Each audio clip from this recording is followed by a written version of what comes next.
যুক্তরাষ্ট্রের president Donald Trump যখন দ্বিতীয়বার হোয়াইট হাউসে প্রবেশ করেন তখন বিশ্বজুড়ে তার একটি বার্তাই সবচেয়ে বেশি প্রতিধ্বনি তুলেছিল, আমি আসছি যুদ্ধ থামাতে, শান্তি আনতে।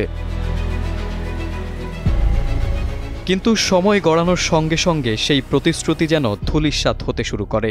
এখন মাত্র কয়েক মাসের মধ্যেই গাজা, ইউক্রেন এবং ইরান তিনটি ভিন্ন দেশে তিনটি যুদ্ধক্ষেত্রে রক্তগঙ্গা বইছে, আর ট্রাম্পের নাম উঠে আসছে একের পর এক সমালোচনায়।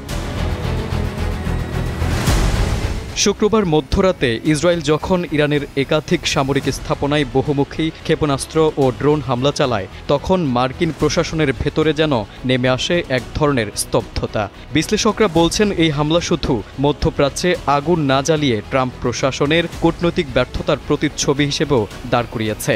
বিশেষ করে ট্রাম্প নিজেই ব্যক্তিগতভাবে ইসরায়েলি প্রধানমন্ত্রী বেনিয়ামিন নেতানিয়াহুকে অনুরোধ করেছিলেন ইরানের বিরুদ্ধে সামরিক অভিযান থেকে বিরত থাকতে, কিন্তু সব উপদেশকে উপেক্ষা করেই ইসরায়েলের এমন হামলা ট্রাম্পের জন্য হয়ে উঠেছে এক রাজনৈতিক অপমান।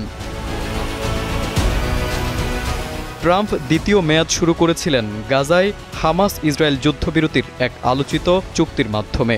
বিশ্ববাসী ধরেছিল খানিকটা আশার আলো, কিন্তু কয়েক সপ্তাহের মধ্যেই সেই যুদ্ধবিরতি ভেঙে পড়ে এবং গাজা পরিণত হয় আগুন পোড়া ধ্বংসস্তূপে।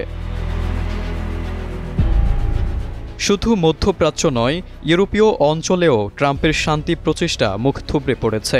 রাশিয়া ইউক্রেন যুদ্ধ থামানোর প্রতিশ্রুতি দিয়েও একটিও দৃশ্যমান অগ্রগতি আনতে পারেননি তিনি, বরং কিয়েভে রুশ হামলা নতুন মাত্রা পেয়েছে সাম্প্রতিক সময়ে। ট্রাম্প প্রথম মেয়াদে ইসরায়েল ও আরব দেশগুলোর মাঝে সম্পর্ক উন্নয়নে আব্রাহাম চুক্তির মাধ্যমে এক নতুন অধ্যায় সূচনা করেছিলেন, কিন্তু দ্বিতীয় মেয়াদে সেই উদ্যোগের কোনো সম্প্রসারণ হয়নি, বরং থেমে গেছে নীরবেই। বিশ্লেষকদের মতে একের পর এক ব্যর্থতা ও যুদ্ধ পরিস্থিতি আজ ট্রাম্পকে এনে দাঁড় করিয়েছে এক বিব্রতকর অবস্থানে। তার প্রতিশ্রুত শান্তির দূত ভাবমূর্তি এখন প্রশ্নের মুখে।